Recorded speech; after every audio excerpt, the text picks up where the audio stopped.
হাসিনার আঁচলে থাকা কিছু কুচক্রী মল সচিবালয়ে যারা বসে আছে, তাদের আঁচলে, শেখ হাসিনার আঁচলে থাকা লোকগুলো এখন এই রোজার কয়েকদিনে বাকি ষড়যন্ত্র শুরু করেছে। চিনির দাম বাড়িয়ে, টাকা জোগাড় করে বোমাকে নিয়ে, আবার অস্ত্র কিনে, আবার এই সরকারের বিরুদ্ধে ষড়যন্ত্রে লিপ্ত করার ষড়যন্ত্র শুরু হয়েছে।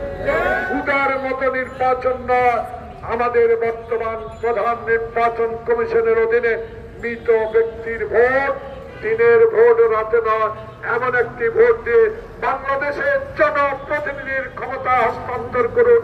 দেখবেন দ্রব্য মূল্যের ঊর্ধ্বগতি বন্ধ হয়ে যাবে। কারণ এখন তো শেখ হাসিনা নাই, এখন তো শেখ হাসিনার প্রেতাত্মা আছে।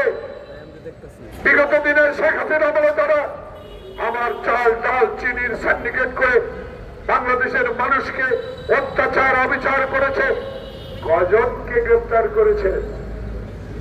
তাহলে এরা এখনো জীবিত, এরা এখনো হাসিনার আঁচলে থাকা কিছু কুচক্রী মল সচিবালয়ে যারা বসে আছে, তাদের আঁচলে, শেখ হাসিনার আঁচলে থাকা লোকগুলো এখন এই রোজার কয়েকদিনে বাকি ষড়যন্ত্র শুরু করেছে। চিনির দাম বাড়িয়ে, টাকা জোগাড় করে বোমাকে নিয়ে, আবার অস্ত্র কিনে, আবার এই সরকারের বিরুদ্ধে ষড়যন্ত্রে লিপ্ত করার ষড়যন্ত্র শুরু হয়েছে।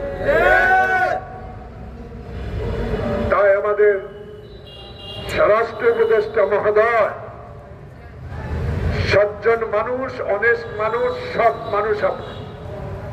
আপনি আমার মতো একজন মুক্তিযোদ্ধা,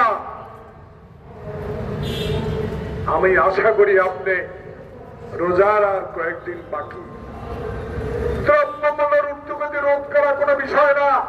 উৎপাদকের স্থানে আজকে তারা উৎপাদন করে, গুড়ি করে আজকে তারা ফেলে দিচ্ছে মালামাল, আনার সুযোগ নাই। চাঁদাবাজি এখনো চলছে।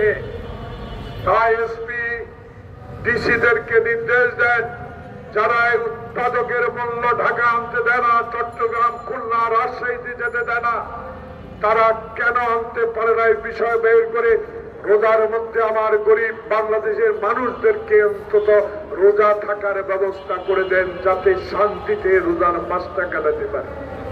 তাই প্রজন্মের আজকের এই দ্রব্যমূল্য ঊর্ধ্বগতি রোধ এবং অচিরেই নির্বাচনে ম্যাপ এবং অচিরেই এই নির্বাচনে দাবিতে এই প্রজন্ম দলের পক্ষ থেকে প্রিয় সাংবাদিক বন্ধুগণ, আপনাদের কাছে, সরকারের কাছে দাবি জানাবো, কারো ষড়যন্ত্রে পা ফেলবেন না।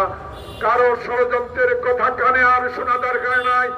একটি কথাই শুনবেন, নির্বাচন, নির্বাচন। এই নির্বাচনের মধ্য দিয়ে বাংলাদেশের জনপ্রতিনিধি আসবে, আর বাংলাদেশে শেখ হাসিনার শাসন কখনো আসবে না।